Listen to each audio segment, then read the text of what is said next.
Huntsville City Council meeting to order. If all that are able to and like to, please rise for the invocation led by Wanda, Gail, Campbell, followed by the Pledge of Allegiance led by Councilman Olszewski. We experience gratitude for this opportunity to serve the highest purpose for our community. We invite forth the awareness of decision-making based on the highest and best processes that serve the whole and the wholeness of our community. We trust the integrity of this council to circumambulate and deal with each issue using deep compassion, mental clarity, and reality-based wisdom.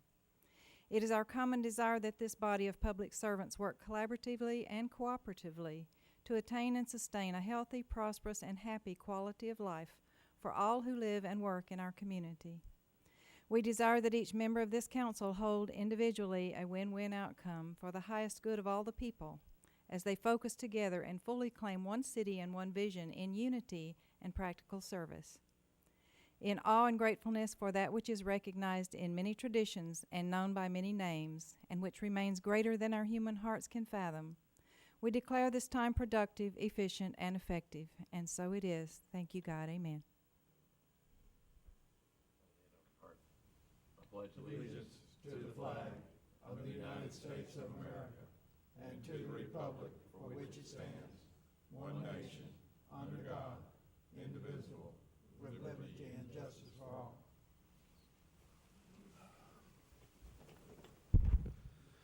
Thank you, Ms. Campbell, for the invocation, and thank you, Councilman Olszewski, for leading us in the pledge.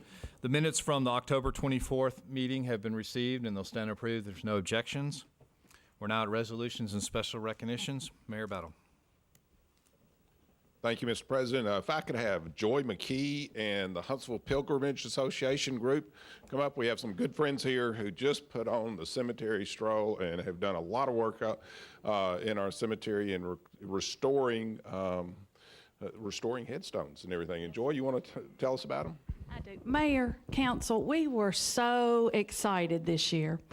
These folks represent a small number of the Huntsville Pilgrimage Association and the hours and hours of work that go into the cemetery stroll. We had somewhere around 6,000 to 8,000 people there this year.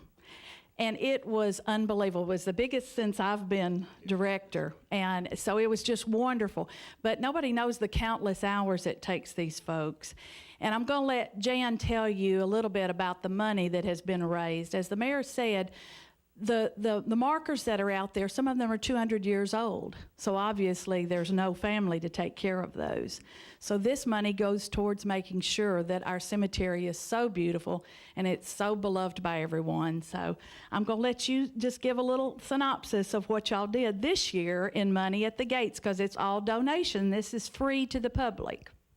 That's right, it is. And but by the way, Mayor, we appreciate having Joy and Becky.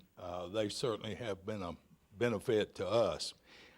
We enjoy the part of the Huntsville restoration and, you know, and preservation. That's just what we're all about there at the cemetery.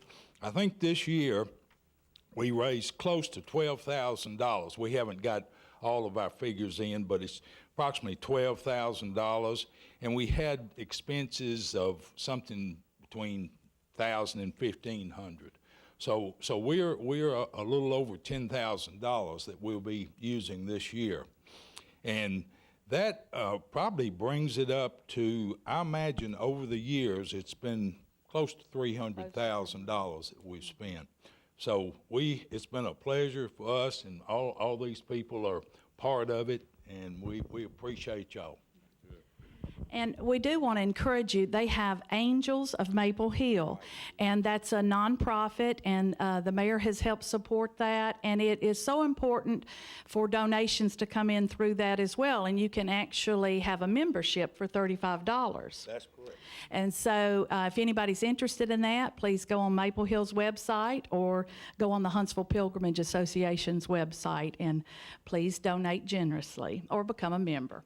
So thank y'all so much for all you've done this year, and can't wait to see what new characters. We had new characters this year. Can't wait to see what other characters we'll have next year. Thank you so much. Thank you, Mayor. Thank you.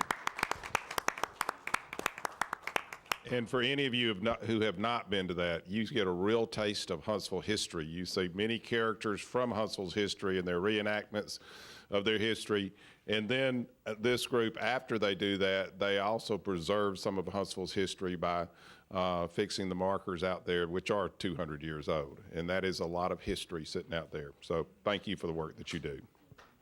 And Mayor, if I might interrupt, if we outlive Miss Reed, Joy and I are going to play Miss Reed and myself at the cemetery.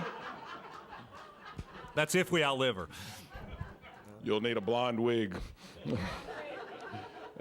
Mr. President, could I play Glenn Watson? I'll shave my head. She will be haunting us at that time. If we could get Chief McFarland and Steve Jones to come forward.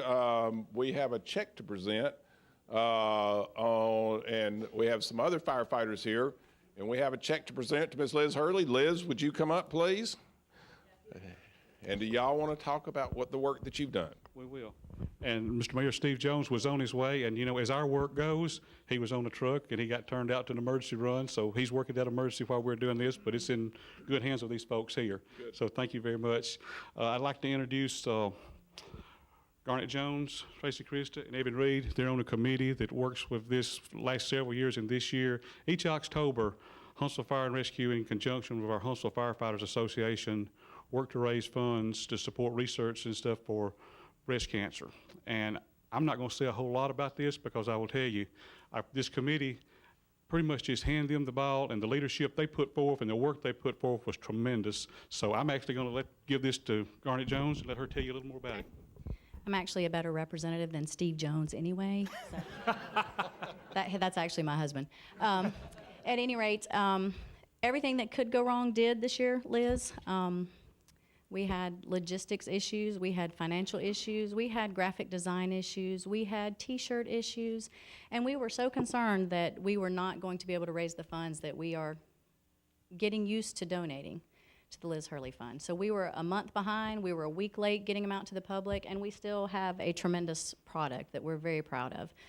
We thank our administration for letting us wear them. We thank our union for fronting the money for us. And we're blessed every year with this project because people are so touched personally by breast cancer, their sisters, their moms, their aunts, and we can't keep the t-shirts on the shelves. It's just unbelievable every year how much it has grown. And so we are very proud, Liz, to present you a check tonight in the amount of $17,000. Are you serious? And this is just from the sale of the t-shirts, and we just thank all of you. Garnet, Mac, Tracy, 17,000. If you all had problems, I can't even imagine what it would have been like had they not had any issues at all. Tracy, I think you need to model this great t-shirt. Uh-oh, not another emergency call, just 2 seconds. Look at this great t-shirt. Isn't that neat? Courageously. This is such a great testament to what you all are doing every single day. You all are out saving lives. With this $17,000, Huntsville Fire and Rescue has now raised, in the last 4 years, let me do the math for a journalist, $67,000 for the Liz Hurley Breast Cancer Fund at Huntsville Hospital Foundation. Talk about saving lives. That is saving lives. This year, this money will go to help purchase a breast density machine for the breast center and also help replace an MRI coil, which will not only be used for women, but also children that come into our area locally who may need some kind of medical assistance. So this will be great. Thank you so much. You guys are in a competition for this shirt too, right? We are. If you will, we're going to have the website on several places. WAFF is going to help us out. Facebook. We have entered our t-shirt in the international competition, the International Association of Firefighters, and all you need to do is go vote. You'll see our shirt, which it is the most fabulous shirt up there, by the way. Voting is going well. You're ranking, right? We're probably third behind some really larger cities, but it closes November 15th. So we would love to just have a vote. Just vote. It's very, very simple. So 1 more week to vote for you all in an international competition. Correct. And what happens if you win? Well, we get recognition. Prestige. We are going to get the notoriety for having our shirts out there. And Huntsville Fire and Rescue, we're just going to make a name for ourselves. So. and you continue to make a name for yourself. Thank you so much for what you do. Our city would not be what it is today without the work you do. Appreciate it. Mayor Battle? Thank you all, and thank you very much with the social media people here. With our social media people here meeting this week, maybe we can get them to tweet it out to everybody, and we can get a lot more votes for this. Be ready to go. We also have a very special night tonight. We want to recognize one of our own. I have a 5-year pin for 5 years on the council for Will Culver. Now, he would have 5 years plus many years with the city of Huntsville, but Will, here's your 5-year pin. Congratulations. Yeah.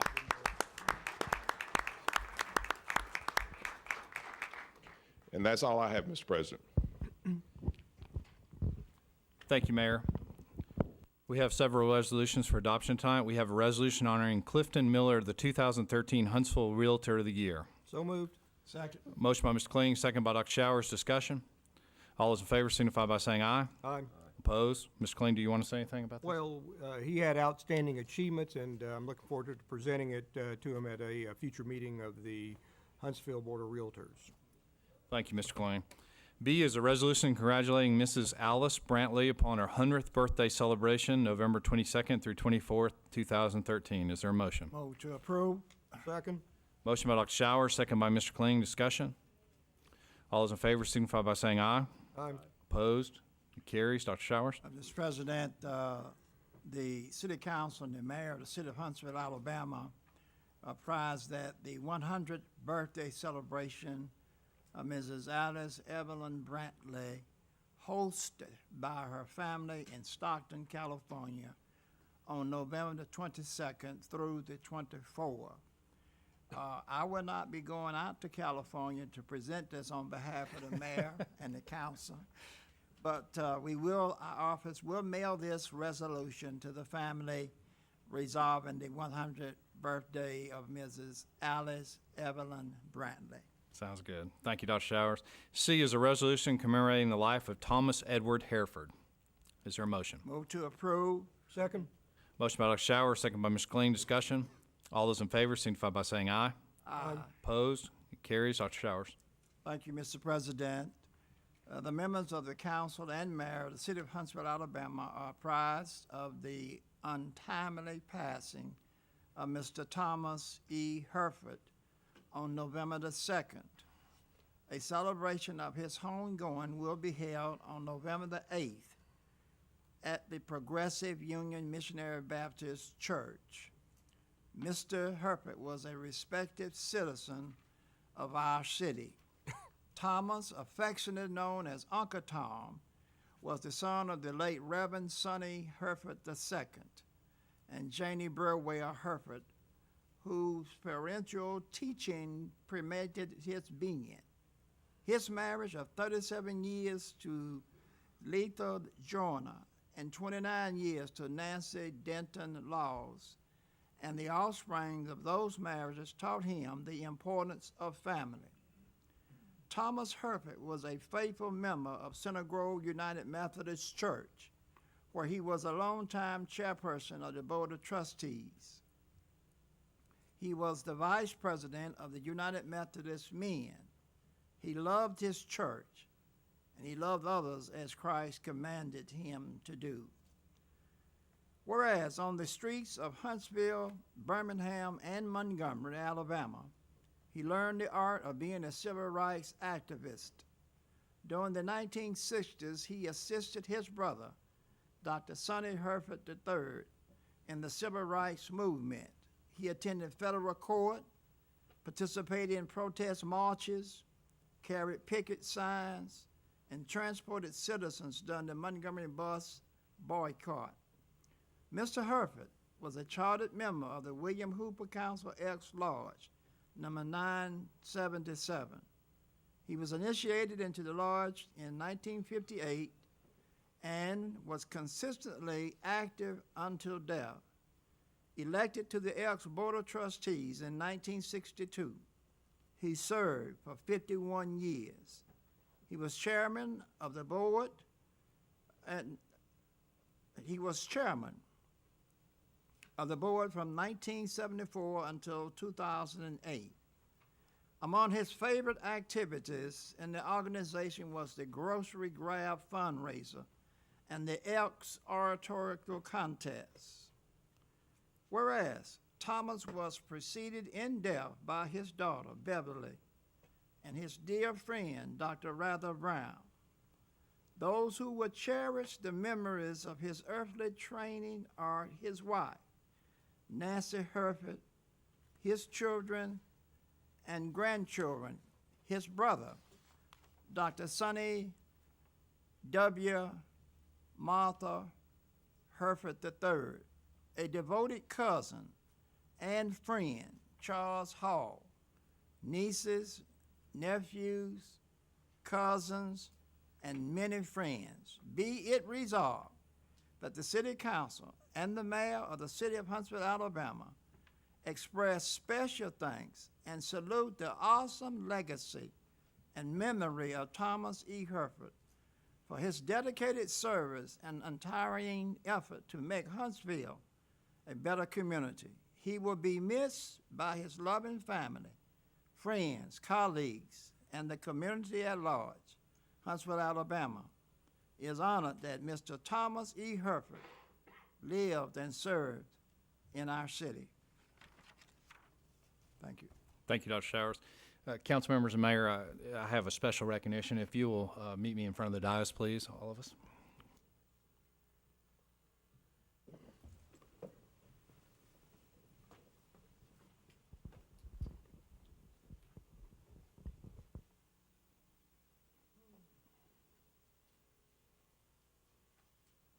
Council members, you all know I don't do many of these, so this means it's very special tonight.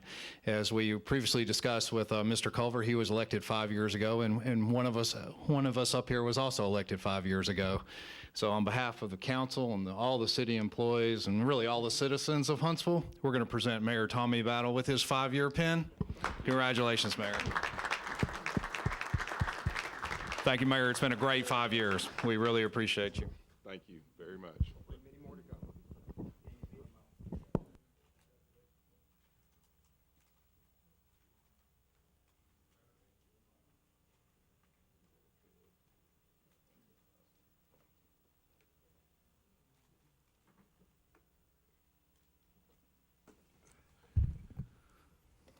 Council members, on your, and to the public, on your agenda tonight, there are 2 items that have been deleted. They are 15T and 15X have been deleted, 15T and 15X. We're now at item 5, business with outside legal representation. It's a council decision on a personnel hearing for Mr. Carl Kennemore of Parks and Rec. This was held on September 12th, 2013. It was postponed at the October 10th, 2013 regular council meeting. As a point of order, council members, on October 10th, we had a motion by Dr. Showers, and then we postponed that motion. And Dr. Showers, to maybe make things more efficient tonight, I would like to ask that you withdraw that motion, and then we start fresh tonight. Is that okay with you, Dr. Showers? Yes, that's fine. Okay, so we have no motion on the table. Is there a motion you'd like to start with so we can debate? Yes. Mr. President, I move that the City Council will overturn the finding of the Personnel Committee. The chair seconds that. Discussion? All those in favor signify by saying aye. Aye. Opposed? It carries. We're now at public hearings to be held. Now is the time and place for a public hearing on a resolution authorizing the city clerk treasurer to assess the cost of cutting and removing of grass and weeds against certain properties. Is Mr. Binion here?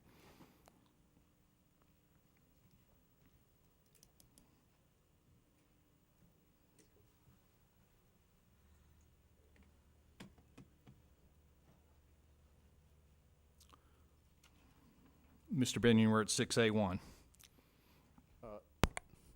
The resolution identifies 52 properties that were in violation of the city's grass and weed ordinance. The properties are identified on attachment A by the owner and location. The owners received written notification by regular mail that they were in violation of our ordinance and were given 14 days to correct violations. All 52 owners failed to respond, and community development issued work orders to cut these properties at a total cost of $11,281.61 and an average cost of $216.96. Attachment A also identifies the date and cost for cutting these properties. The owners received a written request by regular mail for payment and they failed to respond. So I'm requesting that property assessment be placed on these properties in order to collect our costs. The owners were notified of this proposed action and could wish to speak tonight. Thank you, Mr. Binion. Does anyone from the public wish to address the council on this particular issue? Sir, if you go to the microphone, state your name and address for the record, please.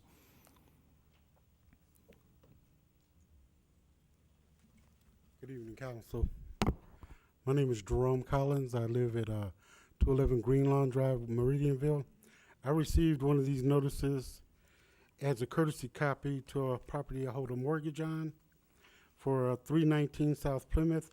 The owner of the property is Pearline Johnson. When I received the notice, I went and inspected the property, found that the property had been abandoned, and I hadn't been able to contact the owner. So on that time, when I received the notice, after inspecting, I did call my insurance agent to put it under insurance. He said he could not insure it at the time because of the infestation. That was on 9/20. I have all documentation to prove that.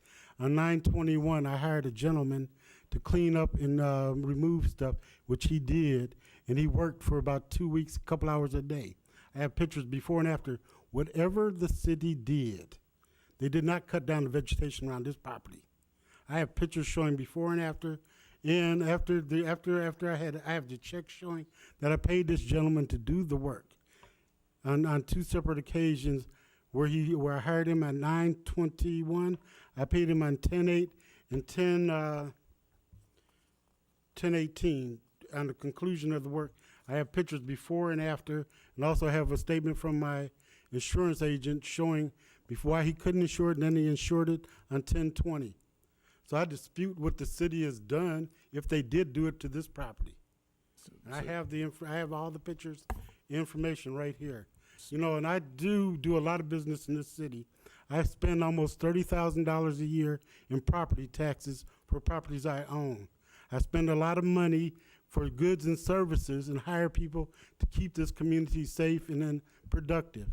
And if I'm spending my money like this through the city, I would like to see the work that was done. Mr. Collins, could you tell us your first name again, please? Jerome Collins. Thank you. So you're basically saying that you don't think the city cut the grass? No, I have proof that they didn't. Okay. And it wasn't the grass. They said they cut the bushes and stuff. I had to hire a guy. I paid him $126 to cut up whatever there was around it so I could get the property insured. Thank you. Mr. Binion, do you have proof that your department cut the grass? We take before and after pictures. I'll have to go through my file, but I can pull the before and after. Okay, I have pictures also. Okay, and what property is this that we're discussing? 319 South Plymouth. The owner is Pearline Johnson. I hold the mortgage on the property, and she's currently going through foreclosure because she abandoned the property. Okay, I just want to make sure we knew which one it was. Does anyone else from the public wish to address the council on this issue? Public hearing is now closed. Okay, thank you very much, council. Sure. Council members, Ms. Jeffron, if you advise the chair, could I make a motion to pass every property except 319 South Plymouth and then? Yes, is this already on the floor? This item? I haven't made the motion. I've just closed the public hearing. I haven't made a motion yet. Okay, once a motion is made and seconded, then you can amend it to delete this. Okay, so the chair moves for approval. Second. Second, now the chair wishes to amend it by removing 319 South Plymouth from the motion. Second. Second. Now we're voting on the amendment. All those in favor of removing 319 South Plymouth, say aye. Aye. So the amendment has passed. Is there any discussion on the main motion? Okay, so what we'll basically be doing is approving everything except 319 South Plymouth. We'll ask Mr. Binion to study 319 Plymouth and provide proof, and then we'll catch that at the next meeting. Thank you. All those in favor signify by saying aye. Aye. Opposed? It carries. Mr. President, could we ask Mr. Binion to get with Mr. Collins back Yes. there? And they can find a time to compare notes and compare pictures and everything. Mr. Binion, would you get with Mr. Collins, please? Thank you. We have several public hearings to be set. We have a resolution to set a public hearing on an ordinance to amend Article 3 definitions, amend Articles 23, 24, 25, 40, and 44 uses permitted, and amend Article 73 supplementary regulations to add regulations concerning mobile food vending units. This will be set for the December 19, 2013 regular council meeting. Move to approve. A motion by Dr. Shower, second by the chair to set the meeting. All those in, set the hearing. All those in favor signify by saying aye. Aye. Opposed? It carries.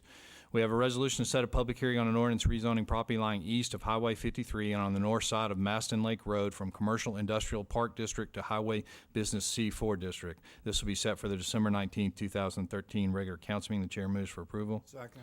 Second by Dr. Showers. Discussion. Yes.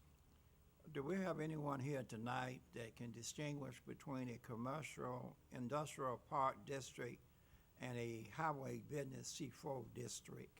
Yes, we do. Ms. Bostick, could you explain that, please?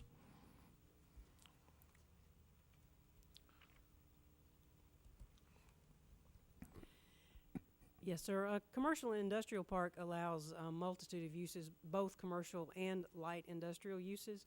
There are also restrictions on the size of the properties in a commercial industrial park and a little more intensive landscape requirements. C4 is more of your auto-oriented commercial businesses with less of your light manufacturing type of uses. In this particular instance, the change is to accommodate future funeral home use. I'm sorry, I didn't hear your last. Funeral home use. Funeral home. Yes, sir. Are grocery stores permitted in that particular zone, new C4? Yes, sir. A grocery store would be allowed in either one of them. Okay. Thank you. Thank you, Dr. Showers. Further discussion? All those in favor signify by saying aye. Aye. Opposed? It carries. Let the record indicate Mr. Olszewski didn't vote on this item.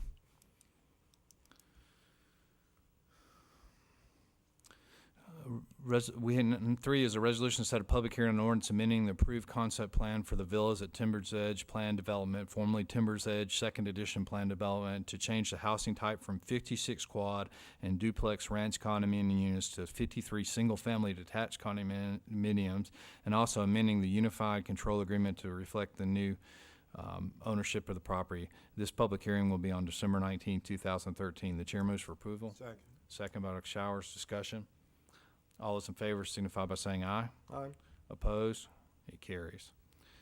4 is a resolution to set a public hearing on an ordinance rezoning property line generally on the west side of King Drake Road and north of Caldwell Lane from Planned Development Housing District LUI rating 37 to Residence 1A District. This will be held December 19, 2013, the regular council meeting. The chair moves for approval. Second. Second by Dr. Showers. Discussion.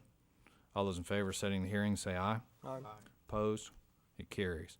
5 is a resolution to set a public hearing on an ordinance zoning newly annexed land lying generally north and south of Huntsville Browns Ferry Road, east of Mooresville Road, and north of I-565 to Residence 1A District, Residence 1B District, Residence 2 District, Residence 2B District, Neighborhood Business C1 District, Highway Business C4 District, Commercial Industrial Park District, Research Park Applications 2 District, and Planned Industrial Development.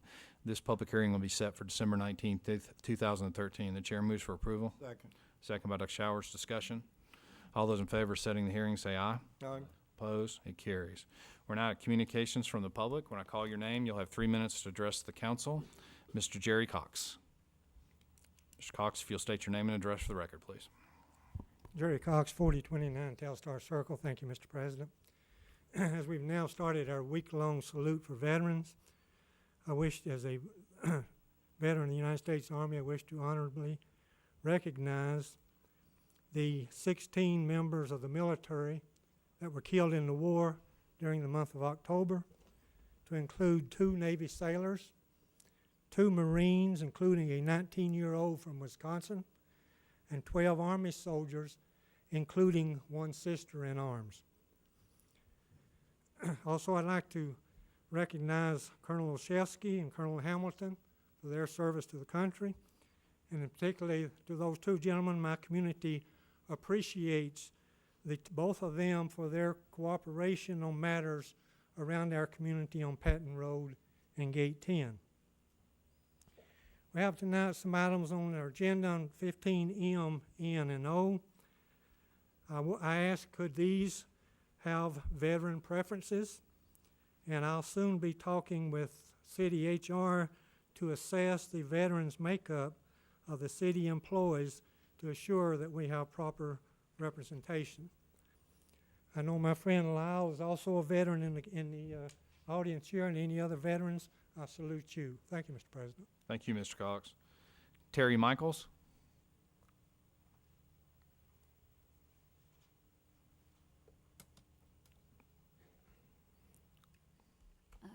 Good evening. My name is Terry Michael, and I live at 115 Mill Creek Crossing. The reason I'm here tonight is because I wanted to bring some things to your attention you may not be aware of. Our schools are a reflection of our community and vice versa. Without strong schools, we cannot have a strong community, and I have some concerns over the differences in our schools between the North and South. The reason I'm coming to you with this is because I have been attempting to speak to the board and have not been getting anywhere, and so I wanted to make y'all aware of this because I know that the school board is representing for this city. I want to start out by saying a year ago, I went to the board and asked them to please implement the form they had made for the Student Harassment Prevention Act of 2009. It requires it legally. They have the form. They refused to implement it. And I've been working with them for a year. Finally, a few months ago, they put it online, but the law states it has to be in the schools, in the office or the counselor's office. For some reason, they refuse to do this. I regularly go around to the schools on the north end and inquire, and still no one has this student harassment prevention form. That form is crucial in helping to keep the incidences down in the schools and making sure the students are getting the help they need with the incidents as they come up. By not doing this, then there is no paper trail for the fighting and things that go on in the schools. And I think that what happened recently at Grissom is a reflection of those policies. I know that the school board, they attempted to sweep it under the rug and deny it happened. It took several different stories and a persistent parent for some of the truth to finally come out. Something else you may not be aware of is we have a principal, Ms. Hatcher at University Place, that does not have certification. She's been attempting to get it and has not. She's been working now for over a year. And I've talked to the state myself to inquire about it, and they give me a patented line and will not answer my questions as to why she does not have it. Also, I think it's evident in the way the board has handled the J.O. Johnson name change. The stories keep changing as they go along as to why this is happening. And I think many people here know actually why this is happening, and the truth still has not come out. The final thing that I really want to point out as far as the concerns I have with the transparency of our school board and the reflection that it's going to have on our community is that Superintendent Wardynski did come before Channel 48 in August and was talking about Teach for America. Well, he stated he only had scores for 7 teachers because he's just not made privy to those things. What I have in my hand right here are the STAR test scores for 7 other TFA teachers in 4 other schools. I'm still working through all the other paperwork I have. I will come up with the rest of the scores, and I just want to state that when he did this interview in August, he already knew that out of these 7 people I have right here, 6 are gone. They are gone. Ms. Michael, I apologize for interrupting. Your time's up. Are you finished, or do you need If I can have a closing statement. Is that fine, council members? Go ahead. Please go ahead. Okay. I would like to state that 6 of the 7 people are gone. We pay $5,000 a TFA head to train them every year. Did we get our money back? I want to know what happened to that money, and I just want you all to be aware of what's going on in our schools. We do truly need to come together and be unified. A strong school on the north and a strong school on the south will truly be a unified district. Thank you. Thank you. Casey Brown?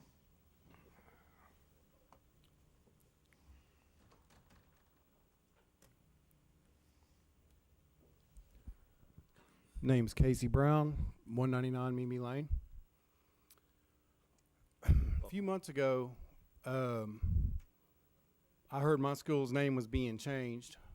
Like other things I feel strongly about, I jumped into it with both feet. With every layer I pulled back, I find out more and more about this city that I don't like. What we got here is segregation and gentrification across the board. You got the South being played against the North, and Central Huntsville is just cleaning up. How many TFA teachers are at Huntsville High School? You know? I mean, you emptied your projects here in the North Huntsville. When we had our first meeting with Mayor Battle, he stated that the ownership rate was down to what was it, Mayor Battle, 50%? 50%. If you're dumping the projects in the North Huntsville, how are you raising the housing rates there? If you're merging two failing schools, stripping these kids of their identities and throwing them under one roof, how are you raising the housing rates there? Furthermore, how is merging these schools and giving them a new name going to improve the education there? Even more so, to my point last time I was here, 350 people marched these streets, 1,500 signed a petition, and they're being actively ignored by everyone in this city. Who are these invisible people that have all this power to nullify the votes in the word of North Huntsville? These people count. I'm proud I went to Johnson. I love that Butler exists. I love that Lee exists. I love Huntsville. If you're elected leader of Huntsville, you should want to preserve that. If you don't like these things being in Huntsville that have always been Huntsville, why don't y'all go lead somewhere else? It just blows my mind. Please tell me how changing this school's name is going to improve the education. Please tell me the real reason why you're doing it. Because I've heard many, and a lot of them been proven false. And none of them ring true. I'll tell you what I think. I think Wardynski stays neck deep in spreadsheets all day long, and he'll take 2 failing schools over 4. That's a win to a statistician like himself. Thank you. Mr. Reggie Hill.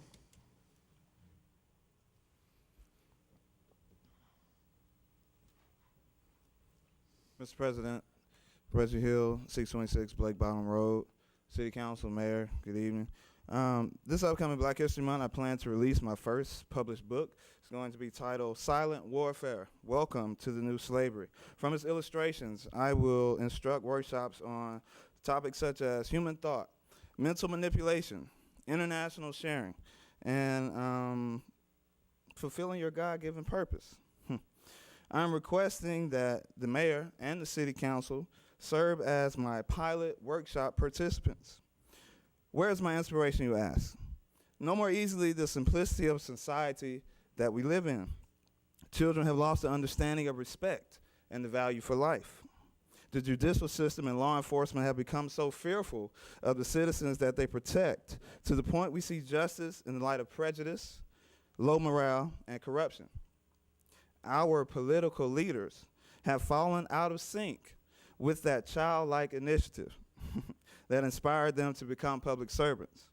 And the bigwig billion-dollar corporations have taken full advantage of this mental and spiritual mishap.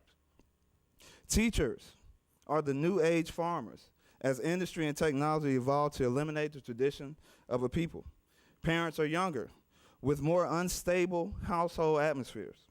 And the community has become nothing more than an overcrowded habitat for unstable actions. Now, will you take on this challenge of a meeting, or will we let a great opportunity like this pass us by? Everyone starts from nothing, and through valuable investments over time, we become who we are. At the local level, we can mobilize each other to make pushes that affect the world abroad. Will we accept those opportunities? In a time where everyone has become complacent with being the same, why not be different? Why not stand out and lead from the front? If this is one Huntsville, why not we get on one accord? Your involvement is needed to diminish the rising rates of violence and crime in this city. Your involvement is needed to ensure that our community gets engaged with city council meetings. And more importantly, in this vital time, your involvement is needed to ensure that your Board of Education that represents your city is doing what they need to do. Now, I won't go deep into all that. You'll hear that a lot, but I'll put it like this. Your city is quite vulnerable now for media solicitation and outside involvement that would truly hurt the great name of this good city. I am personally requesting, along with several others, to have a sit-down meeting with this council, with this mayor, with the Board of Education, to truly try and get to solutions that are going to be beneficial for everyone, not just today. And Sir, do you need more time? Just a little bit. Close the statement. Go ahead. Thank you. To understand that we can create solutions.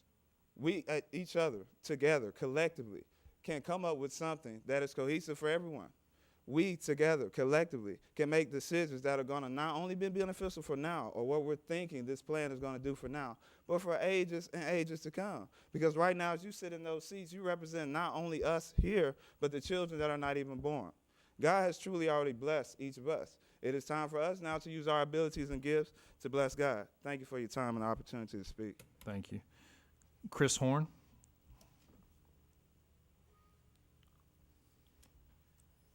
My name is Chris Horn, 3305 Bartee.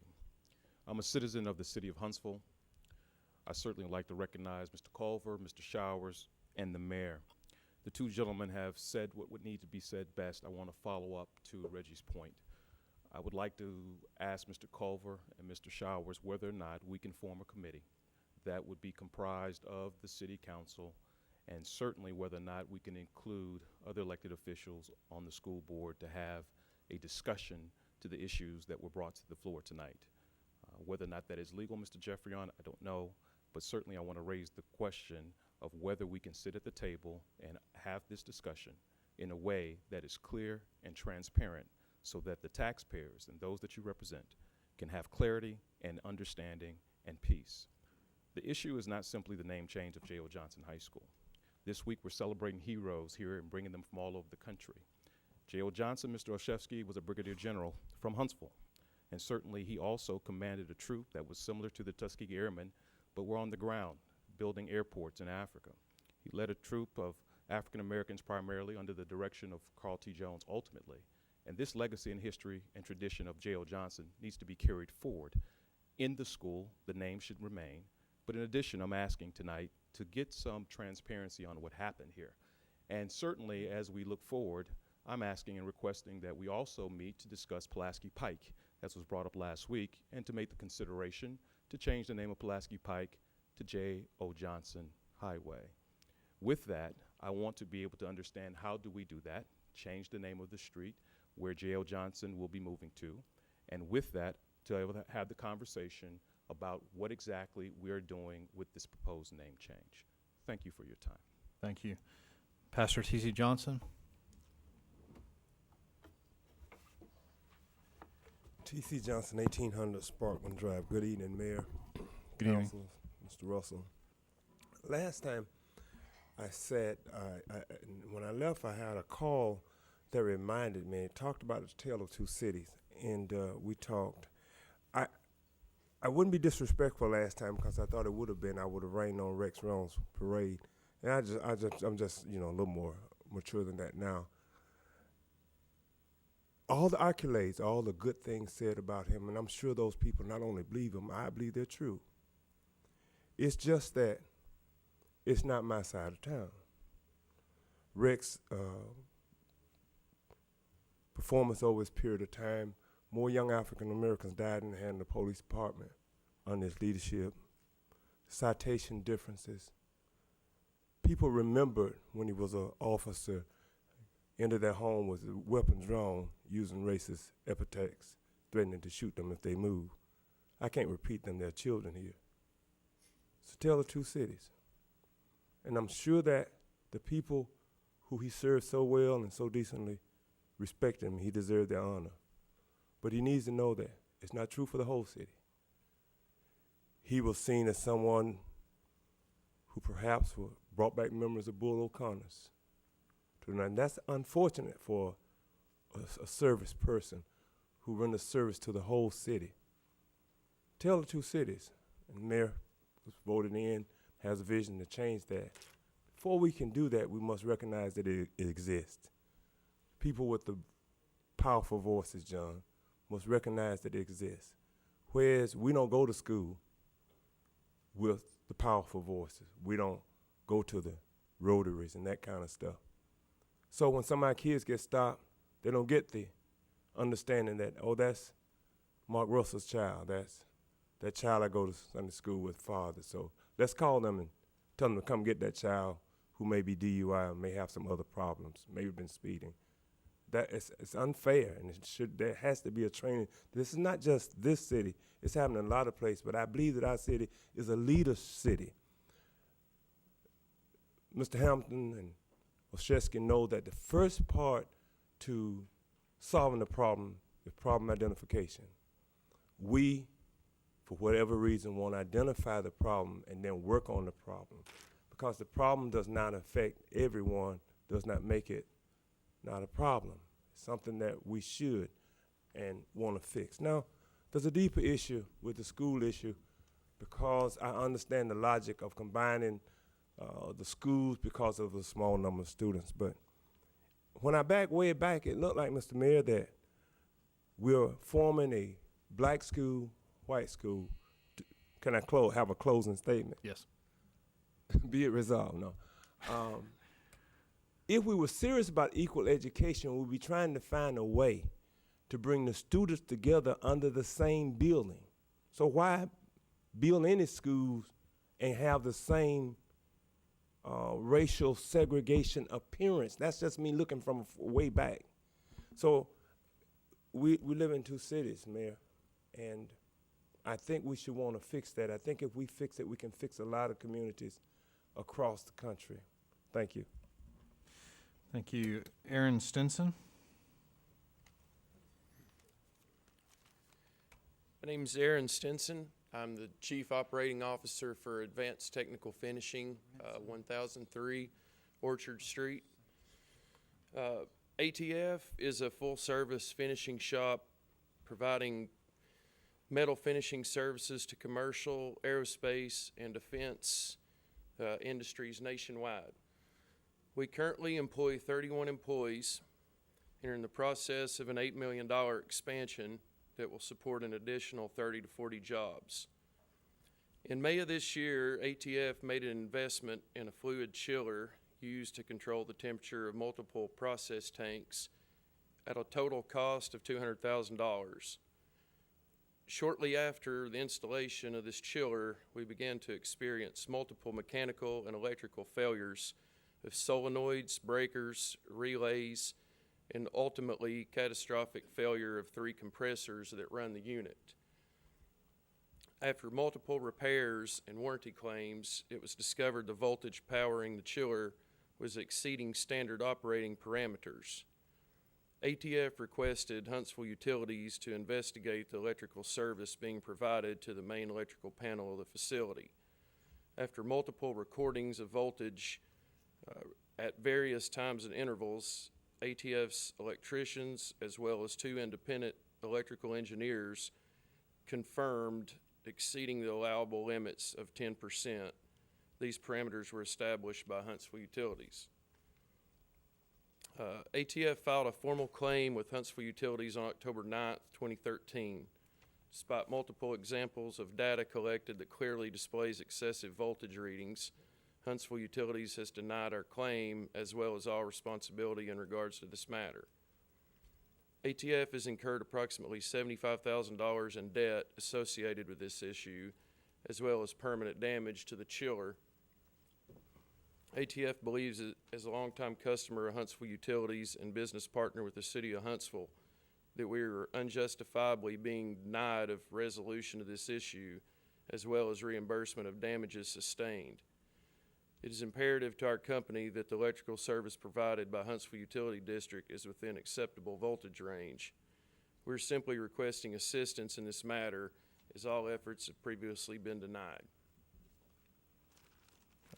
Thank you. Thank you, sir. Mr. Hamilton, can you go down and get his name and address for us and a phone number, and then we'll contact him? Thank you, sir. Thank you. Ms. Jackie Reed?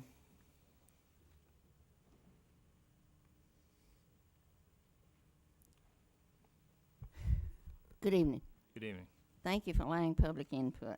And Mr. Russ, I want to thank you, and I hope you enjoy McKeek and carry on when I move on out of here. I know you'll do a good job. Thank you for the comment. I want to congratulate the 5-year pen people, been on the council. I've been here with you, and it's been a trip. Trust me, it's been a real trip. I've enjoyed every minute of it, and I'm sure you have. Seems downtown is on a roll, spending millions of dollars, and a new Holiday Inn. I mean, the Holiday Inn's going to be torn down. We freed up some more property maybe for condos. Oh, me. Washington Street has caused major traffic problems. How much more money are we going to spend on Washington Street downtown? Somebody, when you get through, tell me how much we really did spend on downtown. And I still need to know the appraisal of the property across the street from the federal courthouse before all these deals are brought into this council and sealed. I know some deals are going on, but that's city property. City vehicles parked there every day. I'm really concerned when you give that property up. I guess that you noticed my T-shirt tonight, and I want to touch base on the country. I was raised in the country. I was proud of my raising, but I prayed to God would bring me to town. I'd meet a man that'd bring me to the city. I'm here tonight. I'm on a chicken roll. I want this ordinance and this planning department to find something better to do than sit upstairs and listen to whoever these phone calls are coming from and stop this chicken roll. I say no chickens in the city. My daughter will be glad when I shut up about the chickens, but I'm not going to shut up about chickens in the city. I think we got better things to do. Like I said, I was raised in the country where we had all this stuff, and I came to town to get away from the crap. The lady that said the prayer tonight said something about a quality of life. That is not a quality of life with chickens in people's backyards. Hawks, snakes, mites, rats, all of the above will be crawling and creeping for that food. When these young people come in here and say they can't afford to buy the eggs, well, they can't afford to buy the chicken feed either. I work in a restaurant, and I hear this all day long. Mrs. Reed, do they not have nothing better to do? I pray that each one of you do a hard study, because I'm fixing to be on Dale Jackson. I'm going to pass your phone numbers out to the mayor's office, the council chambers, and all of you.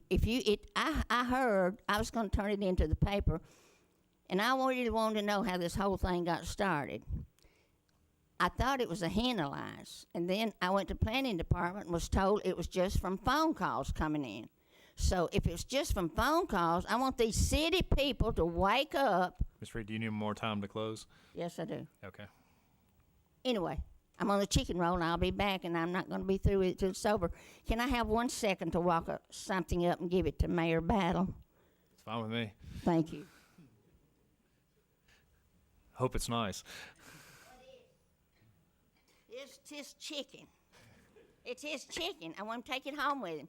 If they vote to put this in, I want you to veto their vote. This is for you, Mayor Battle. We got better things to do than put chickens. Ms. Reed, we'll come down and get it. Ms. Stamper, will you go down and get it, please? You sure that's not a rooster? No roosters are allowed at all.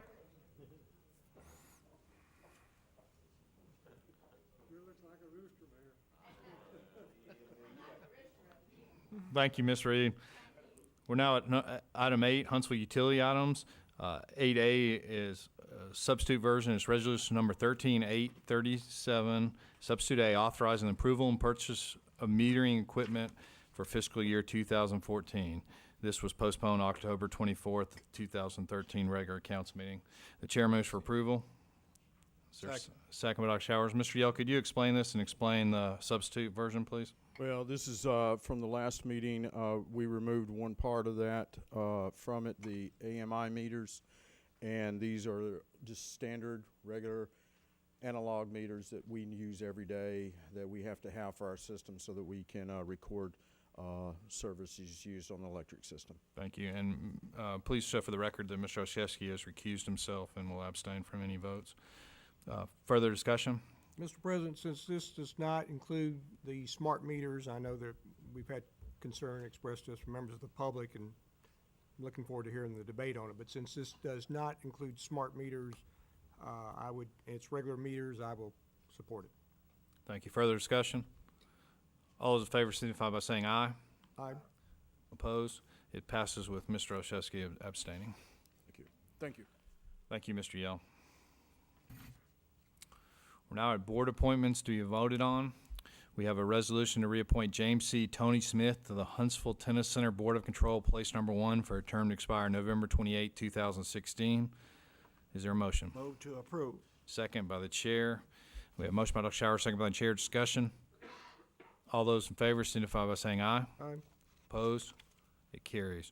We have a resolution to reappoint Scott Harriman to the Huntsville Tennis Center Board of Control for a term to expire November 28, 2016. The chair moves for approval. Second. Second by Dr. Showers. Discussion. All those in favor signify by saying aye. Aye. Opposed? It carries. We have a resolution to reappoint Robert Burden to the Educational Building Authority of the City of Huntsville Madison Academy for a term to expire November 12, 2019. The chair moves for approval. Second. Second by Dr. Showers. Discussion. All those in favor signify by saying aye. Aye. Opposed? It carries. 4 is a resolution to reappoint Mike Maples to the University of Alabama and Huntsville Public Education Building Authority for a term to expire November 13, 2019. Chair moves for approval. Second. Second by Dr. Showers. Discussion. All those in favor signify by saying aye. Aye. Opposed? It carries. We have a board appointment nominations. We have a nomination of Mrs. Betty Fletcher for reappointment to the Huntsville Madison County Airport Authority for a term to expire October 23rd, 2019. This is made by Dr. Showers. The chair also nominates Mr. Dane Block for this same position in the Huntsville Madison County Airport Authority for a term to expire October 23rd, 2019. The chair nominates Ruth Sirocco to the Beautification Board for a term to expire October 1st, 2016. And the chair nominates Mr. Ben Bragg to the Beautification Board for a term to expire October 1st, 2014. Are there any other nominations? Mr. President, I would like to submit the name of Mac Ford to the Board of Examination and Appeal for Construction Industries, Place 1, a 3-year term. We have a nomination from Mr. Ford. Are there any other nominations? Move on to 10, approval of expenditures. 10A is a resolution authorizing expenditures for payment. Mr. Kling. Mr. President, I move for payment of vouchers in the amount of $4,074,870.25.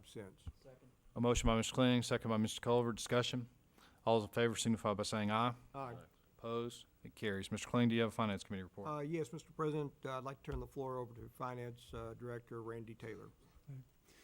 Thank you, Mr. Kling. Council members and Mayor, I've got an update for you on the city's debt issuance. We reported to you at the last council meeting that we would likely be in the market this week to price or take orders for the city's debt. And we were in the market today, in fact. So the mayor has signed a bond purchase agreement that you authorized him to sign. And then in 2 weeks, the council will, of course, have to ratify and approve that. And that'll all be brought to you then. But here's the summary of what took place today. First and most importantly, since we last met, Standard & Poor's issued their rating of the city. That was last Wednesday, and that was AAA. The mayor already reported that yesterday in his State of the City presentation. So we're very proud of that. That's the 6th time we've received that AAA rating from Standard & Poor's, and they used a system this year, a means of assigning the rating that was much more intense as far as we're concerned. We had to provide a lot more data than we've had in the past in connection with their new criteria. And so we feel really good about being able to retain that high position. So we went into the market today with a AAA rating from Standard & Poor's and Moody's. We feel like we had a very good sale today. Our underwriters were Raymond James, Morgan Stanley, Securities Capital, and Joe Jolly, that 4-team syndicate. Public Financial Management, Phil Dotz's firm, they represented us as financial advisors and really were our advocates in working with that today. So we went into the market this morning, had really strong demand for the debt that was out there. The prices that we had put on the debt, the interest rates that we had put on there were well received. In some cases, we had so much demand that we were able to go back and back those rates down a little bit and lower the cost to the city. So we feel good about that. We had a school portion for about $77 million, and we have the city's capital plan component for just under $25 million. The interest rates associated with those were 3.6% and 3.5% respectively. And of course, those rates don't mean a whole lot. The question is, how well do those rates compare to everything else that's going on in the market because people have options. And so we compare our deal to both the index that's available for us to look at, everything that's happening, and then other select deals that were done that are similar to ours for which we can make a comparison. So we feel like we priced really tight to those. We were much tighter to that index, in fact, than the last time we did a debt issue in May. So we feel very good about that, and it's right where we want to be, and of course it's better than we had in our budget, so that's always good as well.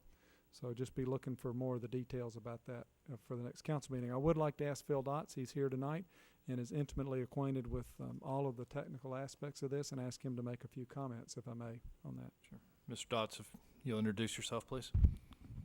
Sure, I'm Phil Dotz. I'm a partner in public financial management. We represent the city as financial advisor. Randy, as always, has covered the waterfront, and I think very efficiently with what went on. The process started several months ago. It's all driven, of course, by the school's capital plan and your capital plan, which is a hallmark of the city, which has a lot to do with the ratings that you receive from Moody's and S&P in terms of your financial management. Randy, I think a little bit, he talked about the new, more intense process with Standard & Poor's. It was, I think maybe he underplayed that a little bit. It really was a lot more intense than we've seen. They rolled out a new methodology actually for comment about a year and a half ago. Got the comments in, then spent 9 or 10 more months working on it. It rolled out just, I guess, fortunately or unfortunately, about 3 weeks or so before we had rating meetings. So we had to deal with a new process. As Randy said, it was a lot more quantitative. And as always, Randy and his staff did a terrific job answering the questions. And we kind of spent a lot of time preparing for it once we knew what the methodology was, and building our own matrices to show how that would play out. So we're pretty close to, we knew where the issues were going to be, and I think we dealt with them effectively. The oversubscription was gratifying. The market opened up pretty strong today, not dramatically, but just enough to get in the market. And we're very pleased with the results, and we think the underwriting syndicate led by Raymond James did a very good job. Be glad to answer any questions. Thank you. Any questions for Mr. Dotz? Mr. Kling. Mr. Dodson, this is not meant to stump you, but can you give us a ballpark estimate of what percent of municipalities in the country have a AAA like we have? Well, there are over 4,000 rated local government entities in the country, cities and counties. There are 200 and some odd AAAs. There's only one other AAA municipality in Alabama, that's Mountain Brook with S&P. There's one county, that's Shelby County. Don't think they actually, it's been a long time since they borrowed any money. I think what's more important is not so much just the Alabama peer group, but I think what's important to the city of Huntsville is to look how you compare against other peer cities that you try to emulate or you try to compare yourselves to, like Charlotte, like Raleigh, like Austin, Texas, and places like that. They're AAA.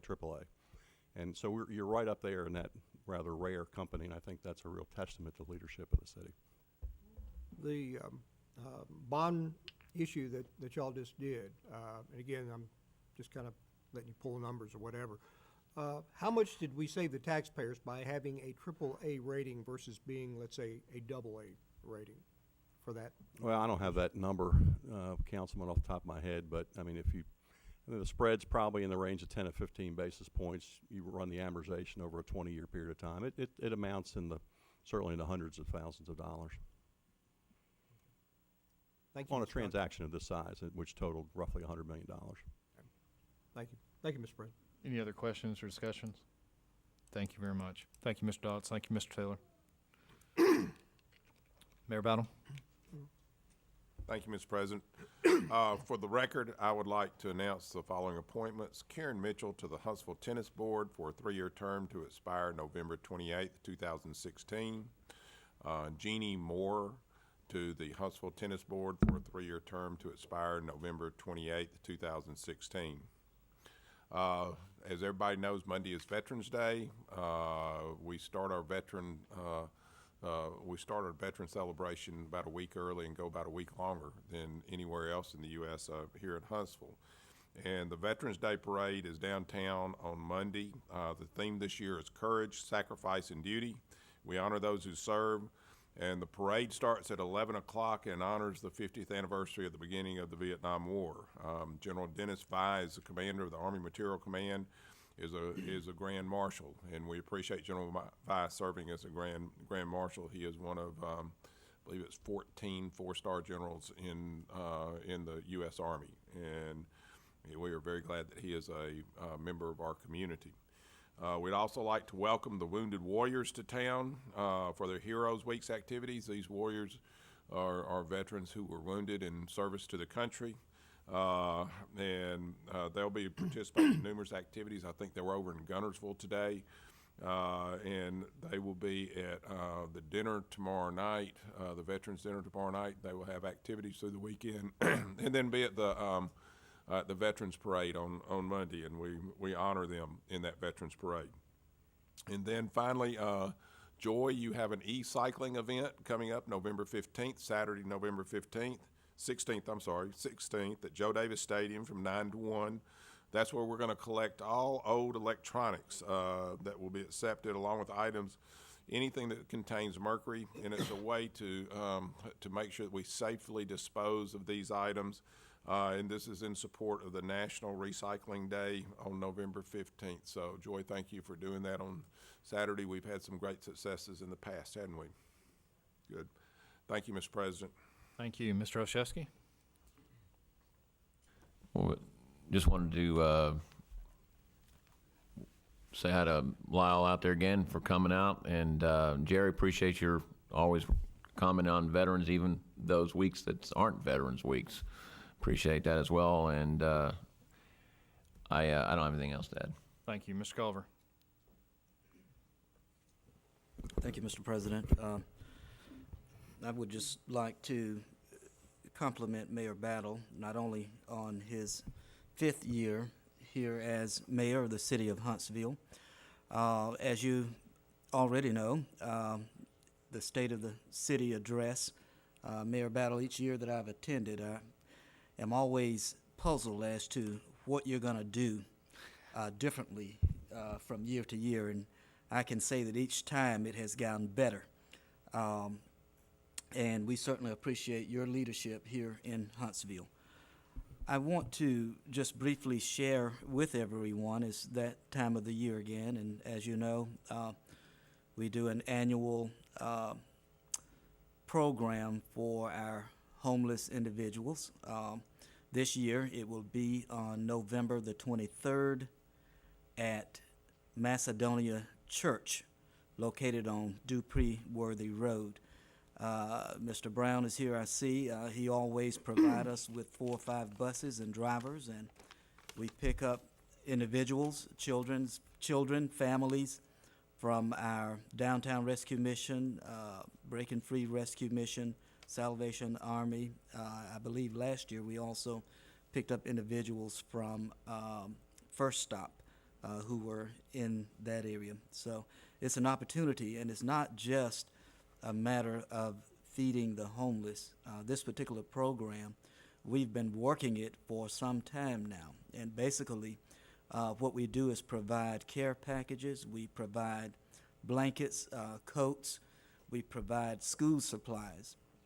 Believe it or not, there are a number of children who are homeless in Huntsville and Madison County. So it's not just one meal and send them on, it's providing them. And I don't know if any of you have ever been homeless. I sure haven't, but I do know the value of a warm blanket and a nice coat, and that is a tremendous help to our homeless individuals. And again, that's going to happen on Saturday, November the 23rd at Macedonia Church on Dupree Worthy Road.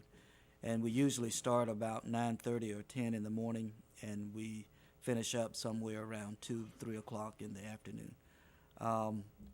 This, switching gears now, I just can't express to all of you how appreciative we are of our veterans, these men and women who fought so that we can enjoy the freedoms that we have. And this is a time that we recognize them. I'm happy to hear that we've extended it, and we're doing it a week earlier and going a week later. I know I'm planning to participate in a lot of the programs. Mayor, I don't know if we're going to do the fire truck again this year. I hope you saved a spot for me on there this time. Needless to say, I nearly froze to death last year, I believe. But this is always an exciting time, and we just want to take this opportunity this time of the year to express our appreciation to all of our veterans. And again, thank you. That's all, Mr. President.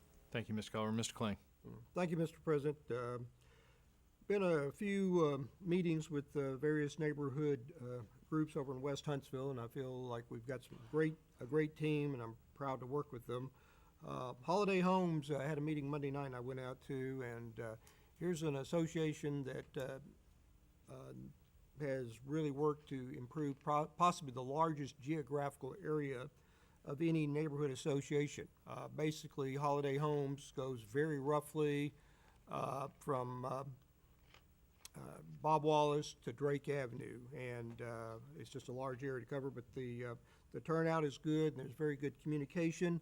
One of the things that was brought up, and I think the police department had taken care of, there was a problem, Joy, with people leaving their garbage cans out on the street when they're not supposed to. And there were, I think there were a couple of dozen free friendly reminders that were passed out from the police department as a result of the concerns that were expressed Monday night. And we certainly do appreciate the great job that's being done. Today I met with Michelle McMullen, who has been just a great neighborhood advocate over in Low Mill.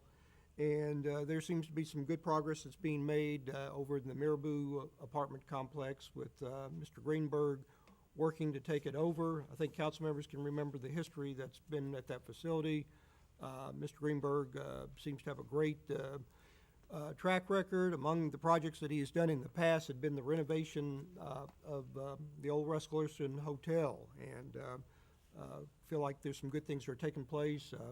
Mayor, I know your real estate background was really put to test in getting that project rerouted, and it looks like it's on the right track, and there's some good things that are happening. And Saturday morning, bright and early, if it's gonna be nice and chilly, and be glad to have any company up here if anybody looking for something to do. But 9 o'clock, gonna be over on Triana Boulevard with the Merrimack Neighborhood Association. We're gonna go out looking out for garbage and trash to pick up. So I know that Joy's going to have her elves going out Friday afternoon to throw out garbage for us to pick up Saturday morning. But I think we'll have plenty without that. But looking forward to meeting with them. And I guess let me just kind of echo some of the other comments. I'm really proud and grateful that I live and work in a city where we do recognize and honor our veterans for the great sacrifices that they have made and the freedoms that we take for granted. That's all, Mr. President. Thank you. Thank you, Mr. Kling. Dr. Showers. Thank you, Mr. President. I too want to congratulate our veterans for their service to our city, to this state, and to this nation. On last evening, out on University Drive at the Northwood community, some of you saw on television a vehicle ran into a resident's home. Thanks be to the Lord, there was no injury to the resident of that home. Tonight I want to ask Mr. Hamilton if he would facilitate a meeting of Mr. Kramer, Transportation, Mr. Cisco, who deals with our street comedy, and Mr. Jeff Easter, our facility director. You might remember we have discussed this a couple of years ago. A lot of work was done. A lot of commitments were made about the crossing on University Drive, fatalities on University Drive by those who were crossing illegally.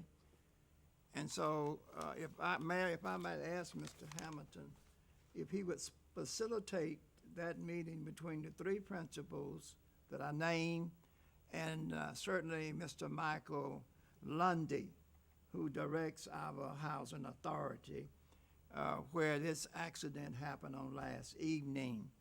I think it's time now that we got to go beyond the talking and planning and putting information on the table. We got to put it in place. Thank you, Mr. Hamilton, for consenting to do that. Tomorrow, I will be bringing greetings at the Girls Inc. They're having their regional conference here in our city at the Embassy Suite tomorrow. Ms. Stephanie Malone directs that program, and certainly I will be there on behalf of the city, the mayor, and council members to greet them on their conference.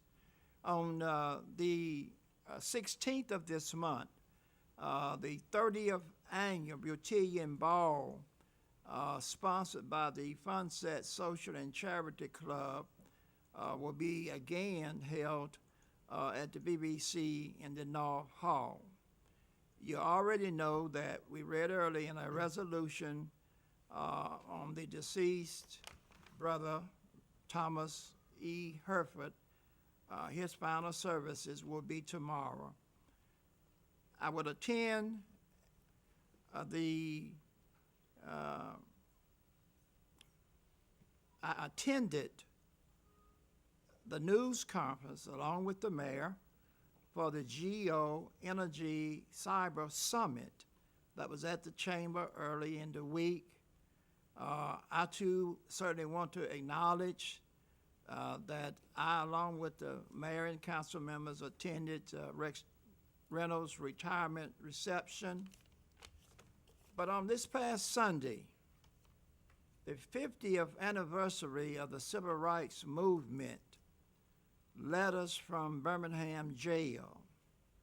This was sponsored by the Rosetta Jane Foundation at Lee High School. The mayor, Councilman Russell, it may have been other council members there that I did not see, but certainly it was a delight to hear that theater from Birmingham present Letters from Birmingham Jail. Also, I attended the mayor's State of the City. Mayor, I too must say to you that you was at your best. It was a packed house of folk in the North Hall, and everybody left there in good cheers based on all the comments that you made about the state of the city of Huntsville. Mr. Kling, John, and Will, Mark, I too am glad that I reside in this city. I'm not going to tell you the story that I usually tell you about how I got to Huntsville. All of you have heard it, but I am delighted to be a part of this great community. I attended also a ribbon cutting of the AEE Huntsville Association of Energy Engineers. That was at the Redstone Federal Credit Union building, and certainly saw many of the folk that I saw at the GEO Summit conference, press conference. They were there at this particular Huntsville Association of Energy Engineers. And so I'm delighted the way we are moving in that arena. Energy technology is on the cutting edge. And I'm delighted to say tonight that Huntsville is going to be the beneficiary of that particular new and upcoming opportunity, economic development at its best. Thank you, Mr. President. Thank you, Dr. Showers. We're now at 13, unfinished business items for action. 13A is ordinance number 13-844, amending the Code of Ordinances by adding Section 2-158, authorizing the City of Huntsville to accept payments by credit cards. This was introduced October 24th, 2013, with a regular council meeting. The chair moves for approval. Second. Second by Dr. Showers. Discussion. All those in favor signify by saying aye. Aye. Opposed? It carries. B is ordinance number 13-845 to amend section 16-15 of the Code of Ordinances by establishing a pretrial diversion program. Is there a motion? Vote to approve. Motion by Dr. Showers. Mr. Kling, will you second that? I'll second. Mr. Kling has seconded that. Discussion? Mr. Culver. Thank you, Mr. President. As it relates to this particular ordinance, I stated to this body before on the record that I will recuse myself from any involvement on this ordinance after subsequently learning that this particular diversion program, some parts of it could be administered by Recovery Services, which is an organization that I do consulting work for, although I have not worked for them in the last 6 or 7 months. But for that reason, I'm going to recuse myself, and I have already contacted the Ethics Division just to inform them as to what has happened up to this point and what is happening now. Thank So, you. Please thank let you. the record indicate Mr. Culver has recused himself from this issue and will abstain from voting. Is there any other discussion on this issue? All those in favor signify by saying aye. Aye. Opposed? It passes 4-0 with Mr. Culver abstaining. C is ordinance number 13-846, amending Chapter 3, Article 2, Section 327 of the Code of Ordinances of the City of Huntsville Arts and Entertainment District. The chair moves for approval. Second. Second by Mr. Kling. Ms. Bostic, could you explain the changes, please?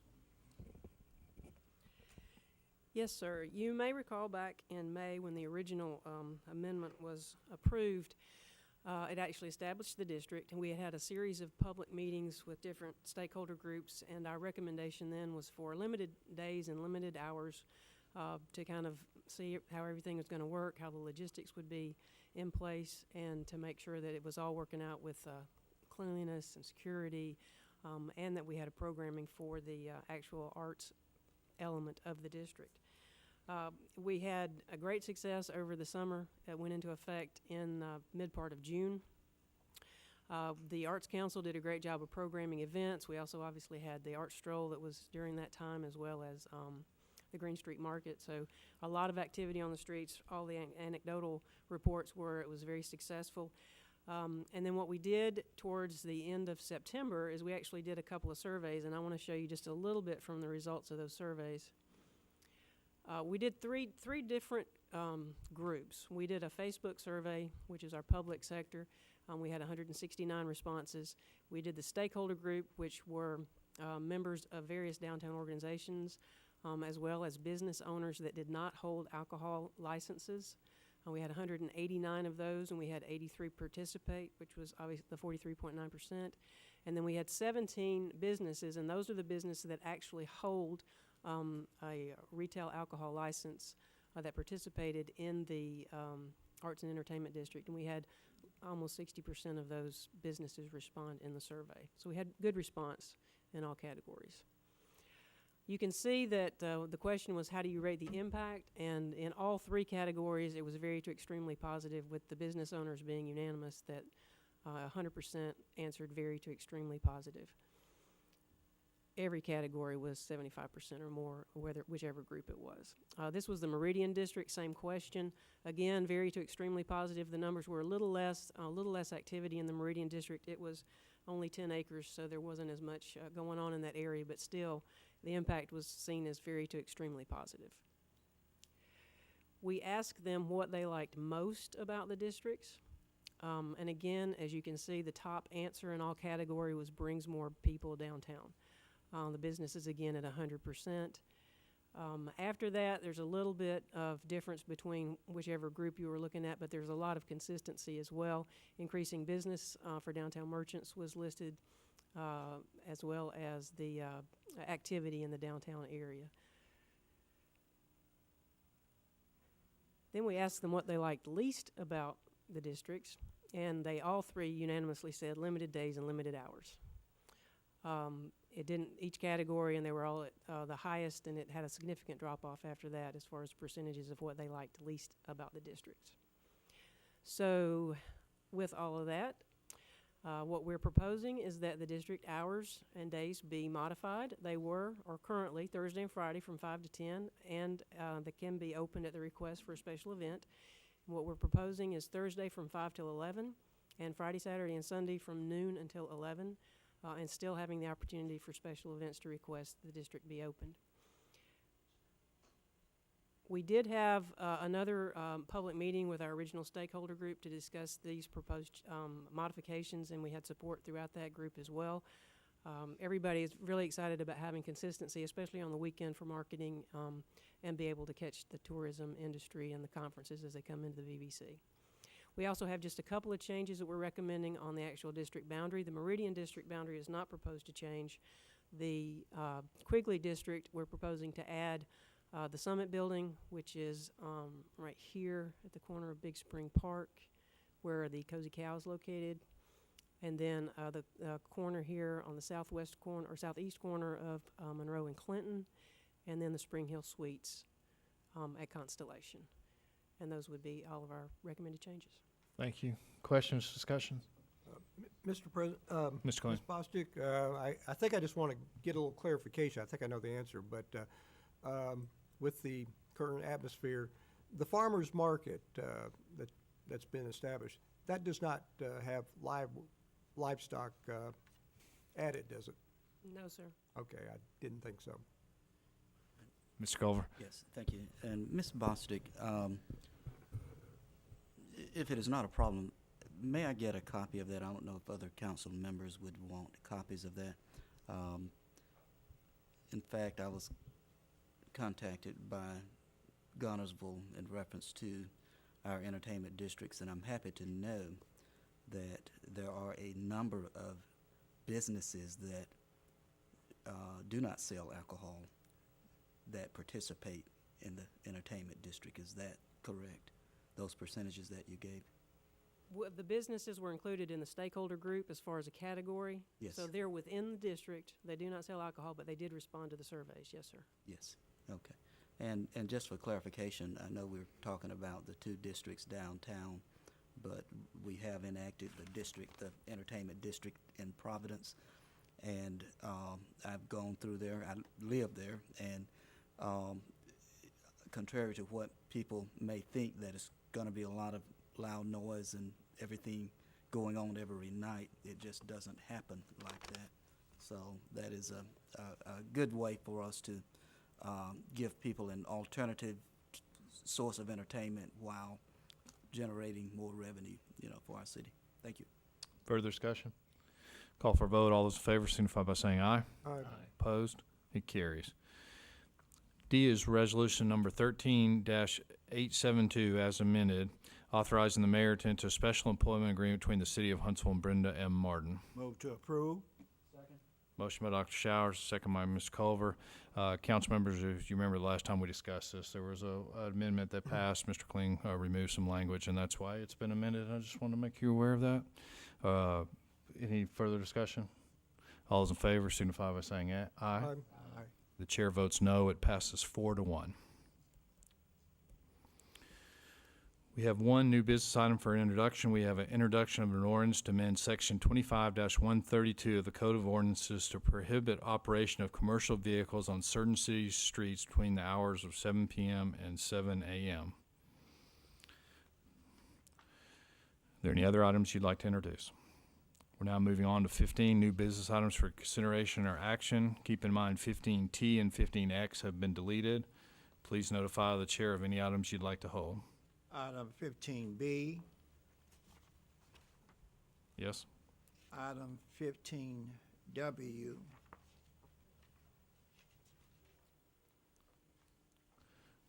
Dr. Showers has asked that 15B and 15W have been held. The chair asks that 15Q be held. Are there any other items? Right now we have 15B as in Baker, 15Q as in Queen, and 15W. Mr. President? Mr. Kling? I'm trying to find it right here. We had discussion about M, N, and O. Are those being held? No, I'll be glad to hold them if you'd like to. Yeah, let's hold them, please. M, N, and O have been held. So right now I have 15B, 15M, 15N, 15O, 15Q, and 15W. Are there any other items? Hearing none. 15A is ordinance declaring property as surplus and authorizing donation of said property to the city of Elkton, Tennessee. C is an ordinance to amend budget ordinance number 13-630 by changing appropriating funding for various departments and funds.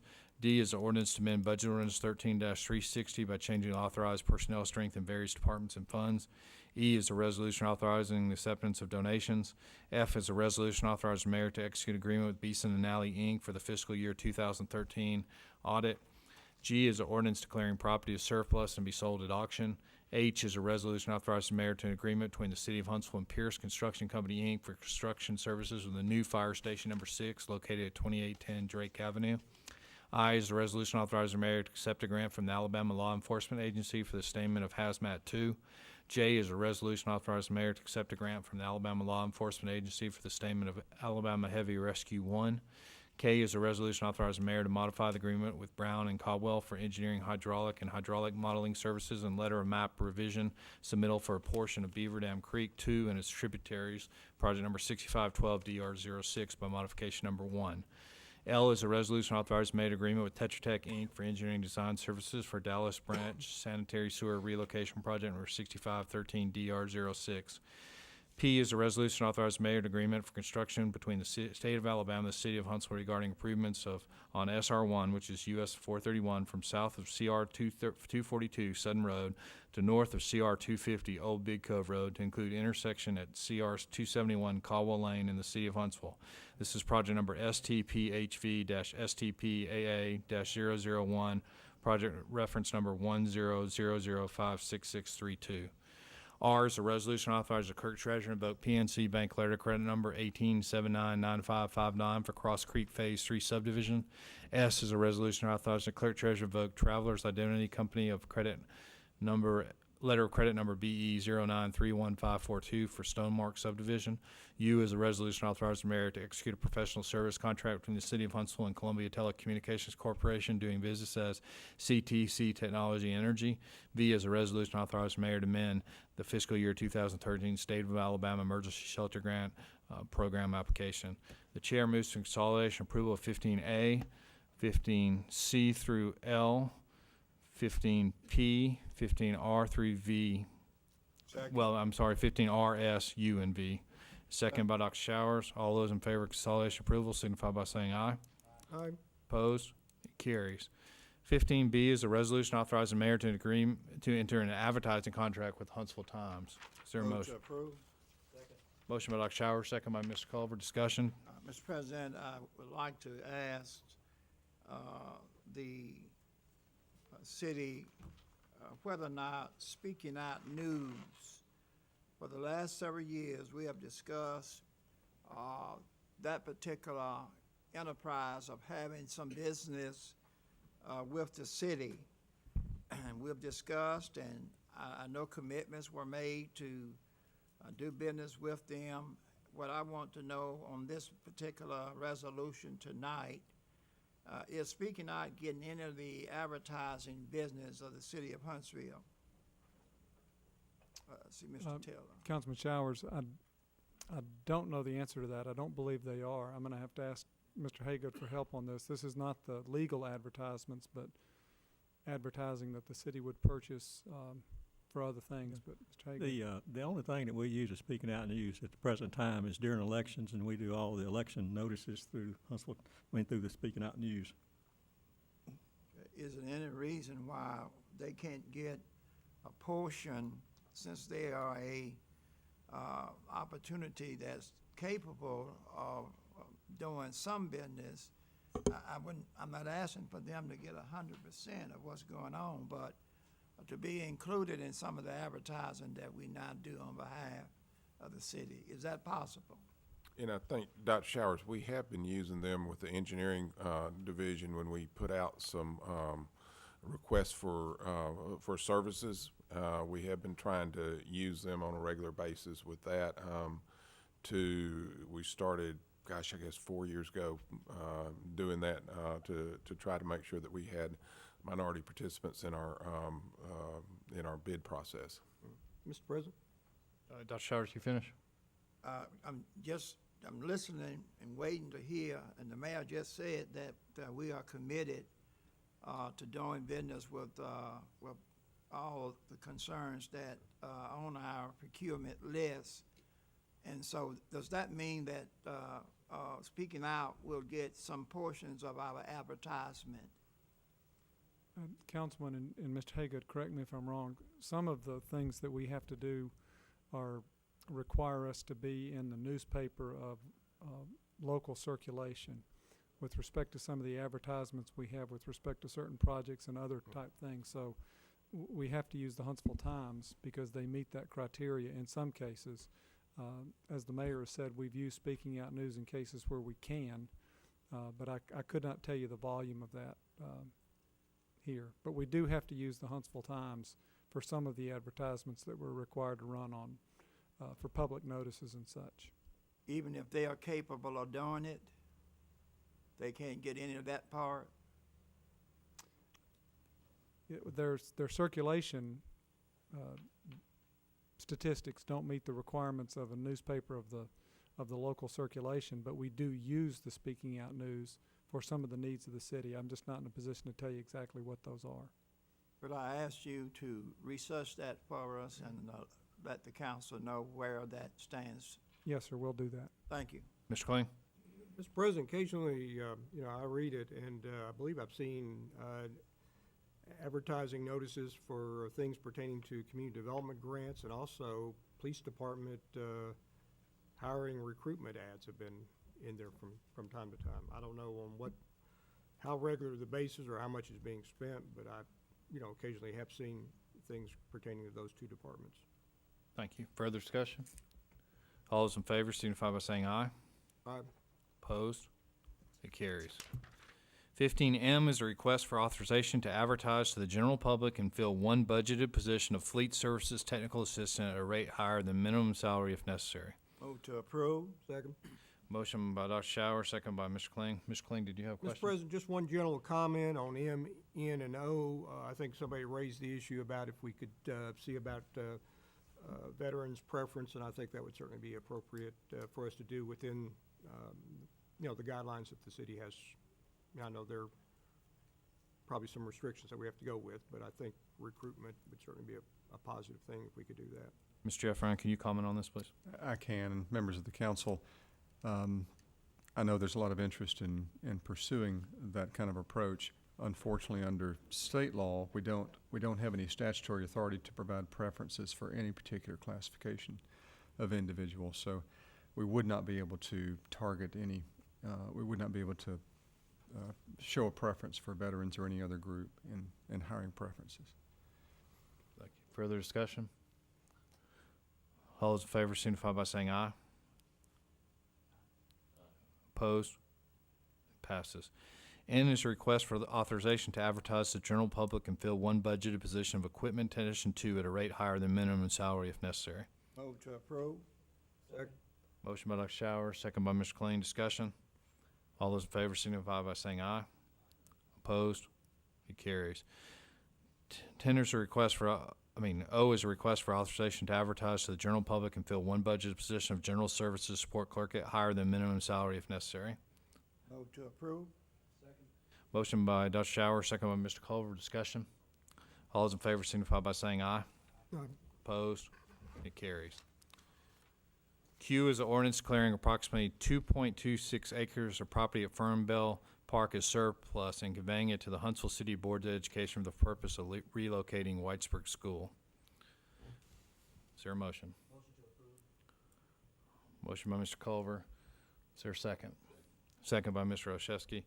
Mr. Ruffin, my question on this is, why are we declaring it surplus? Can you please explain the deal? I know that there's been discussion of the city buying property at Grissom and at Johnson, and are we giving this property that we own to the school system? And can you explain the deal? We are. The two fields that are closest to Whitesburg Drive is the only property that is actually owned by the city of Huntsville in all of the Fernbell, Fern Gully Park complex. The rest of the properties that are used by the city for recreational purposes are actually owned by the school board. They are rebuilding Whitesburg School, as y'all are aware. They need access to this property to relocate the school. At such time as they build the new school and demolish the old school, the vacant land will be will be turned over to use by the city of Huntsville to incorporate into the recreational program. So we anticipate getting back as much land as we are conveying to them. But they need to have title to the property in order to build the new school using the capital monies that have been borrowed for that purpose. Okay, that answers my question. Further discussion? Yes, the rebuilding of Whitesburg School,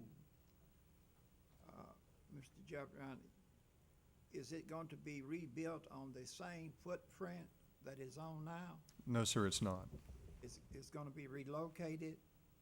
Well, it's at the same site. I mean, the same area of property. It's just that they're going to build the new school while the old school is being used, and then when the new school is completed, they'll tear down the old school. Okay. Mr. Jefferson, you've been close to this issue of building new schools. Is it correct that a statement came from the board that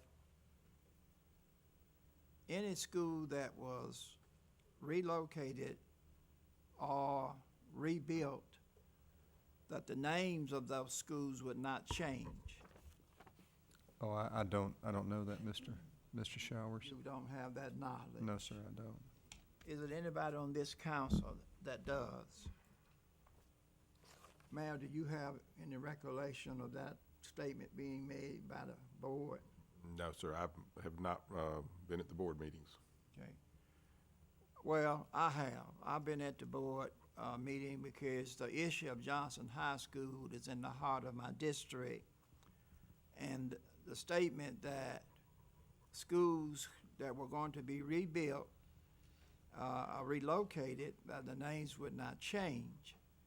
And of course, Johnson is going to be completed the 2016-2017 year. And of course, you are all aware of the concern that the citizens who have interest in Johnson High maintaining its legacy, and a committee that was formed and submitted a name other than Johnson that's out there. I'm just still concerned that the board would have a statement that none of the schools that were going to be rebuilt or moved, that the names would be changed, and yet Johnson's name has tentatively been recommendation from a committee that that name would become a new name. And of course, I'm having concerns about that. Can I ask my attorney if he would check on that and find out if that is in the board record, that statement is there? Yes, sir. Thank you, sir. Thank you, Mr. President. Thank you. Further discussion on Q? All those in favor signify by saying aye. Opposed? It carries. 15W is a resolution creating the Liquor and Lodging Tax Advisory Committee. Move to approve. Second. Motion by Dr. Shower, second by Mr. Culver. Discussion? Mr. President, I wanted to know the creation of this Liquor and Lodging Tax Advisory Committee, who makes up that committee and who selected the members of that committee. And I want the names of those that are on that committee, if that has been done. Is this a first visit of this tonight? My main question is, who make up the committee?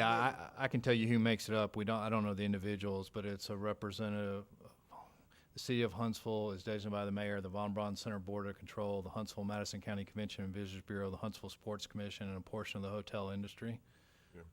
And David DeLille is our appointee on that. I think Judy Riles represents the Convention and Visitors Bureau. Steve Maples or Brandy Quick represents the Civic Center group, and I believe Ralph Stone's representing the Sports Commission. Ralph Stone has the Sports Commission, and the Hotel Motel Association is Imran Hussein. Okay. What was the rationale for creating a Liquor and Lodging Tax Advisory Committee. Dr. We had a work session on this, and this is basically what we discussed in the work session. Remember when the Hotel Association came to us and asked us to raise the 1% tax? They kind of proposed this system, maybe not exactly like this, but it was to let these groups make a recommendation to the city council on how the money should be spent. And one of the things is when they're going out seeking business, they have to put in bids, and they have to put in sealed bids when they do that. If every time they have to put in a sealed bid, if they come through city council and we have to vote on it and it's public record, then there's no way to seal a bid as to how that you're doing this. It's not ratified until it comes back to the city council, but this gives them some leeway into putting in the sealed bids. If they put in a sealed bid and it's public knowledge, then the people they're competing against are going to go $1 more and automatically throw them up there.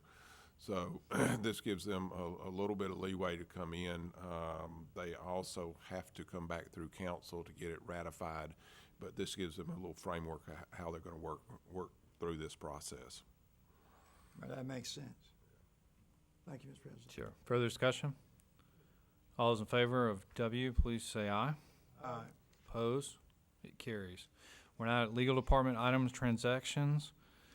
We have 2 vacations of easement. The chair moves for consolidation approval of those vacation of easements. Second. Second by Dr. Showers. All those in favor of consolidation approval signify by saying aye. Aye.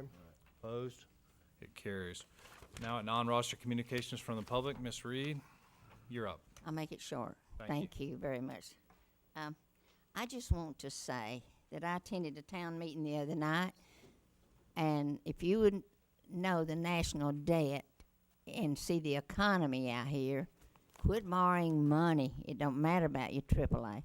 Where I work, they're cutting hours all over the places where people work from 40 hours to 28 hours because of Obamacare. They have to pick up the insurance. A lot of companies and corporations are going to this. Money is going to get tight. This health care is going to rip us all off. I'm just trying to say, tighten your belt and lay back and quit spreading out and thinking we're so big and want to be so better than everybody else. I don't care what these other cities got. Chickens and entertainment districts and trolley cars and trains.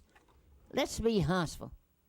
Let's get our own identity in this city and stop this running up and down the streets trying to be like every Tom, Dick, and Harry up and down the country.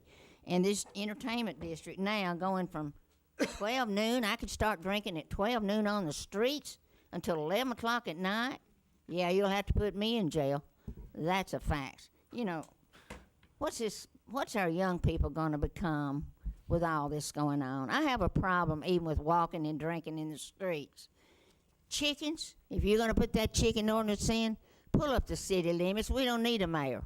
Put a Madison County city, just put Madison County on everything. Turn them all loose. Let them drink and bring their chickens to town and just do what they want to. I love you. Have a good holiday. Thank you. Mr. Cox. Jerry Cox, 4029 Telstar Circle. Mr. President, a non-roster matter I wish to comment on is the Huntsville shuttle bus system. Colonel John, before you took the seat, there was a lady in your district, Miss Murray Walters, that was a strong advocate, worked hard on improving the public transportation in Huntsville. When she passed away, she, like myself, was a member of the Huntsville Chapter of Retired Federal Employees and a friend of mine, so I sort of took on her effort to a much lesser degree than what she was doing. But I can report to you tonight, 1 year after, I'm sure you all recall 1 year ago, y'all approved major changes to the Huntsville shuttle bus system, which included changes in the routes and so on. Well, I can report to you tonight that these changes have been way beyond, at least in my opinion, all expectations. I don't know if any of you has ever ridden the shuttle bus or not, but the drivers, Mr. Brown and his team, especially his team, all the drivers, the 11 routes that the bus goes over, very professional, very kind, very helpful. And being an old railroad man, one of the important things to me has been on-time departures. Well, that shuttle bus probably has about a 95% on-time departures, Mayor. That's that system has just made enormous improvements. And I hope that we have long-range plans of about 6 months of increasing the shuttle bus to running on Saturdays. Be a major help to the residents of Huntsville. And so I hope that's in our planning now, that as we go along. But the longer hours, the improvement in the routes, and I don't know for sure, but I understand that in this year, ridership may have increased as much as 100%. And let me tell you something about the riders. You probably hear a lot of talk about the people that rides the bus. I was told by a politician one time, said, "Jerry, you must know 10,000 people in this town." Well, I know 12,000 now because of the people that rides this bus. They are excellent people to get to know. Excellent people, Mr. Culver, to get to know, to talk to listen to. But I just wanted to report to you, I don't know what y'all have done as far as y'all's assessment of this 1 year now that we've been in this new system, but it is fantastic. Thank you, Mr. President. Thank you. Mr. Horn? Yes, thank you. I rise again. Mr. Jeffrion, I would like to make a request, or to the mayor or to the city councilman. If in fact the JOJ Alumni Association, which is a corporation, incorporated entity, would we be allowed to assist in terms of collecting information regarding the minutes that you're requesting? It's to our understanding that some of the language that Dr. Showers was speaking of may not be in the minutes, but may be in the video itself. And certainly we would like to be able to at least be a part of helping and assisting so that we can be a part of that structure. The second concern is to get a better understanding for the citizens, to understand how their tax dollars are actually commingled into some of the capital acquisition or anything to do with the school board. If we're tax-paying citizens, how are our tax dollars being spent? Just as the gentleman spoke about speaking out news and equity, just want to know whether or not, if there are rules that have to be followed that are equitable, because we spend those tax dollars, and those tax dollars that are coming down the pipe to the school board, whether or not there's any responsibility. Yes, they're two different entities, but do they play by separate rules versus the rules that you play by? For instance, you may not be able to provide a contract based on a group of people, as you said, veterans or minorities. But does those rules that the Huntsville City School Board play by, are they different, or is there some type of disparate impact that may be inequitable? We want to be able to get an understanding of how these tax dollars are actually used. So we'd like to meet with you at some point and be able to do that. Thank you. Would anybody else from the public wish to address the council? Sir?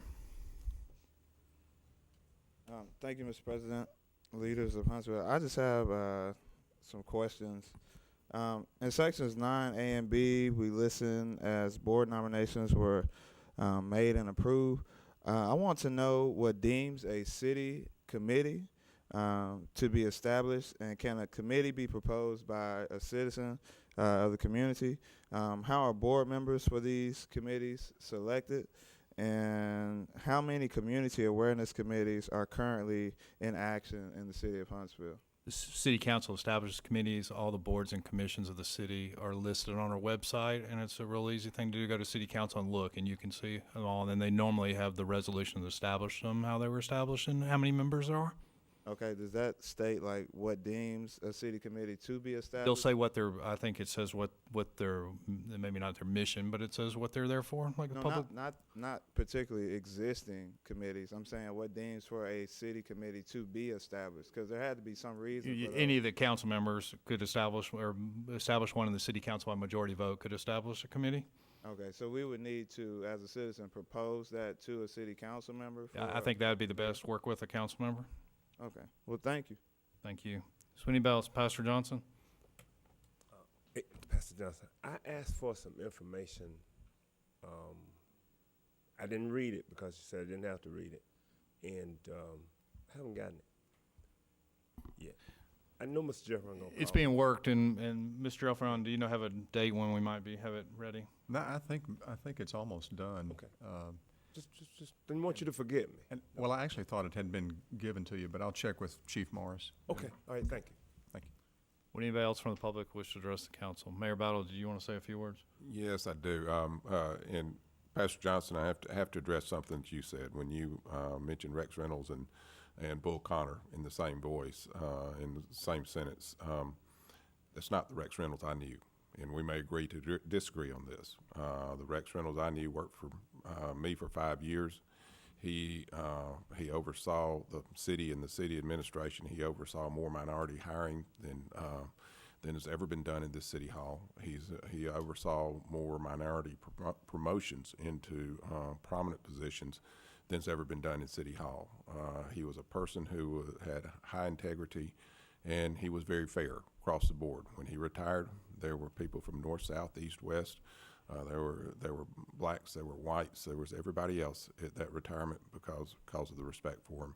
So I just can't let it lie that when we compare him to Bull Connors, because my recollection and what I saw Sunday and other days about Bull Connors just does not reflect anything that I knew about Rex Reynolds, and I just had to say that. Thank you.